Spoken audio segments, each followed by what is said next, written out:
encounter like this, ato ma'am, you don't have to worry by simply pulling this map, 99% dry. Okay, all you have to do ma'am is just pull the map one stroke, one direction only if you want from drying mo. Birahon lang mo. Then ang labis ang map ma'am, pwede niyo mo siya i-travel sa kusina after niyo mo absorb ang liquid or ang stain. Then, okay, bisan itaktak na niyo siya ma'am, wala siya leak or drop. Magawas lang ang tubig kung mo siyang pugaan. Then kung hugasan ma'am, sausaw lang sa balde, ngunit ka mag-touch ma'am sa liquid or sa dirt. Okay, just squeeze the mouth mo. Maupos na. Ma'am, ang lifespan sa rubber na mo ma'am, kung tiles ang imong salog, 3 years. Then kung rough na semento, 1 year. Then sa smooth, 2 years. Dili na siya ordinary sponge mo, rubberized naman siya. Then ang plastic po niya Nasa ma'am, na lang makalit kung makuha na. available ang product ng 1CP Hardware, Ace Hardware o Handyman. Kaya siya ma'am, pwede siya ano, ligpon siya na klase na map.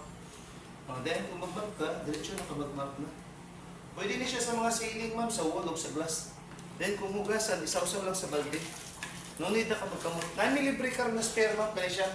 Dali ka naman siya i-detach. Naon lang mo siya. Then dali na po din siya ikabit. Tulak lang mo siya.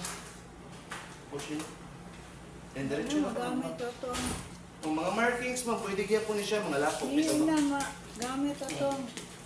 Dili na. Tulog niya po. O, napod may mga tornado map ma'am, pero the best man siya, kaya dili na ka kuha na ni ma'am, magdalag-balag din. Like for example, may encounter ni mo ma'am, mga markings sa chinela, sa pantos ka lang na siya ma'am.